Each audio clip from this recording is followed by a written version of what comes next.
زکوٰۃ اور ٹیکس کو آپ نے کچھ ریلیٹ کیا ہوا، میں نے آپ کو پورا سنا تھا، اس میں آپ نے یہ کہا تھا اسلامک کنٹری، تو اس کنٹری میں بھی وہی چیز چلے گی؟ آپ نے جو ٹیکس کے جی میں سمجھ گیا. دیکھیے، زکوٰۃ کے بارے میں ایک غلط فہمی ہے جس کو میں نے کوشش کی ہے کہ رفع کروں، اور اس پر بہت گفتگویں کی ہیں، وہ ٹیلی ویژن کے بعض مذاکروں میں بھی ہیں، وہ میری کتابوں میں بھی ہیں، ہر جگہ ہیں. وہ غلط فہمی یہ ہے کہ لوگ سمجھتے ہیں زکوٰۃ چیریٹی ہے. یہ بالکل غلط بات ہے. زکوٰۃ اصل میں اللہ تعالیٰ کی طرف سے جو حکومت کو آپ سے لینے کا حق ہے وہ مقرر کر دیا گیا ہے. یعنی سب سے بڑا مسئلہ جو حکومتوں کے درمیان، حکومت انسان کی ضرورت ہے، یعنی اس کے بغیر امن قائم نہیں ہو سکتا. انسان چونکہ اپنے ارادے کو غلط استعمال کرتا ہے، تو پہلے دن سے یہ فیصلہ کیا گیا کہ کوئی حکومت خواہ وہ قبائلی سطح کی ہو قائم ہونی چاہیے. اس کو چلانے کے لیے پیسے کی ضرورت ہوتی ہے، اور حکومت کی کچھ ذمہ داریاں بھی ہیں. تو اس میں یہ سوال پیدا ہوتا ہے کہ پھر حکومت کیا کنٹریبیوشن پر انحصار کرے گی؟ یعنی آپ چاہیں تو آج چیک لکھیں اور چاہیں تو نہ لکھیں، کیا ایسے چل سکتی ہے؟ تو لوگوں نے کہا کہ نہیں، بادشاہوں کو اختیار ہے کہ وہ زبردستی آپ سے لے لیں. اللہ تعالیٰ نے اس کو تسلیم نہیں کیا، اور یہ کہا ہے کہ کسی کی جان، مال اور عزت کے خلاف زبردستی کوئی اقدام کرنے کا حق کسی کو بھی نہیں. لیکن پھر کیسے چلے؟ تو اللہ تعالیٰ نے فیصلہ کیا کہ میں مقرر کر دیتا ہوں. تو زکوٰۃ اصل میں اللہ تعالیٰ کی طرف سے مقرر کردہ حق حکومت ہے. یہی وجہ ہے کہ جب مسلمانوں کو حکومت حاصل ہوئی تو آپ کے علم میں ہے کہ رسالت مآب صلی اللہ علیہ وسلم کے زمانے میں جو شرائط بیان کی گئی وہ سورہ توبہ میں ہے. اس میں یہ بتا دیا گیا تھا کہ ہر وہ شخص جو اس کا شہری بنے گا اس کو زکوٰۃ دینا ہوگی. اور کس کو دینا ہوگی؟ حکومت کو دینا ہوگی. رسول اللہ صلی اللہ علیہ وسلم کے بعد عربوں نے حکومت کو دینے سے انکار کر دیا، تو حضرت ابوبکر صدیق نے اس کو حکومت کے خلاف جنگ سے تعبیر کیا اور کارروائی کرنے کا فیصلہ کر لیا، اور یہ کہا کہ میں اگر ایک رسی بھی اونٹ کی اس سے پہلے دی جاتی رہے دی اور اب لوگ نہیں دیں گے تو میں وہ لوں گا ان سے، اس لیے کہ اس کے بغیر حکومت نہیں چل سکتی.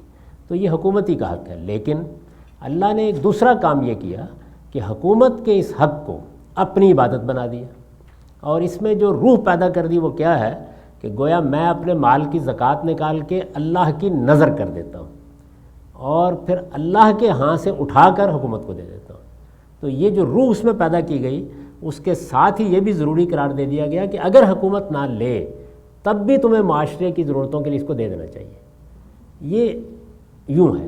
آپ میری کتاب میزان میں دیکھیے جو پورے اسلام کو بیان کرتی ہے، تو میں نے اس میں زکوٰۃ کو معیشت اور سیاست کے بعد میں نہیں بیان کیا، عبادات کے بعد میں بیان کیا. یہ اصل میں عبادت ہے، لیکن اس عبادت کو جس طرح جمعے کی نماز کو ریاست سے ریلیٹ کر دیا گیا ہے، اسی طرح اس عبادت کو ریاست سے متعلق کر دیا گیا ہے. تو اب قانون کیا ہوا؟ قانون یہ ہوا کہ آپ کو ہر حال میں زکوٰۃ نکالنی ہے، اس شرع کے مطابق نکالنی ہے جو اللہ نے مقرر کی ہے. اس میں یہ غلط فہمی ہے کہ وہ صرف 2.5% ہوتی ہے. 2.5% وہ بچت، ایسٹس اور مال میں ہوتی ہے. وہ پیداواری چیزوں میں 5، 10 اور 20% ہوتی ہے. تو آپ کو ہر حال میں نکالنی ہے. اگر حکومت لے گی تو اس کو دے دیں گے، حکومت نہیں لے گی تو اپنے طور پر ان چیزوں پر خرچ کر دیں گے جن پر اللہ نے خرچ کرنے کی ترغیب دی ہے. یعنی وہی لوگوں کی بہبود کے معاملات، کسی غریب کو دے دیں، مسکین کو دے دیں، ایجوکیشن میں دے دیں، جو حکومت کام کرتی ہے انہی کاموں کے لیے آپ انفرادی طور پر دے دیں گے. اصل قانون یہ ہے.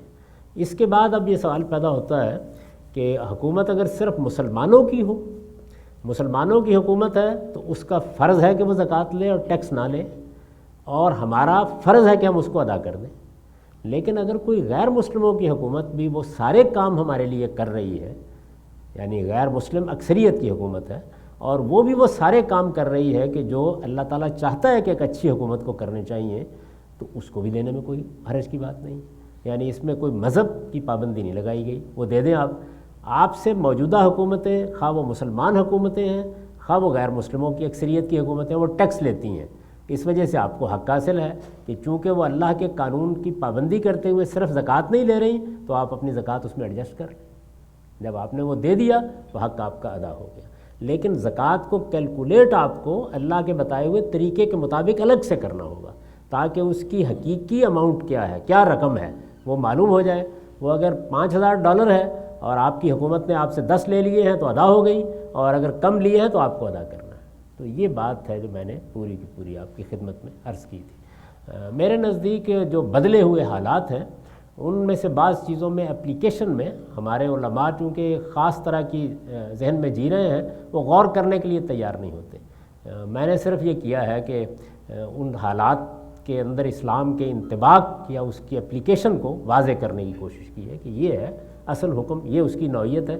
یہ اصل حکم بھی بتانے کی ہمارا عالم پوزیشن میں نہیں رہا، یعنی وہ اس بات کو بھی بیان کرنے کے لیے تیار نہیں ہے کہ اصل میں ہے کیا، کیوں اللہ تعالیٰ نے، اس کی شرعیں کیا ہیں۔ جہاں میں جاتا ہوں لوگ کہتے ہیں 2.5% ہوتی ہے، بھئی یہ عشر کیا ہے؟ عشر عربی میں 10% کو کہتے ہیں۔ یہ خمس کیا ہے؟ یہ عربی میں 20% کو کہتے ہیں۔ یہ ساری زکوٰۃ ہی ہے، یعنی زکوٰۃ کی کچھ شرعیں وہ ہیں جو آپ کے ایسٹ سے کے بارے میں ہیں، سونا ہے، چاندی ہے، آپ کا کوئی پلاٹ ہے۔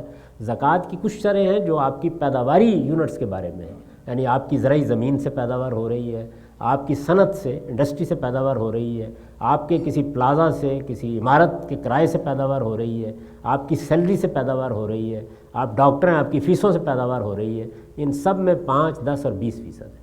تو یہ پوری کی پوری بات کو میں نے بہت جگہ بڑی تفصیل سے بیان کی ہے، تو آج راہ کرم اس کو سمجھ لیجیے۔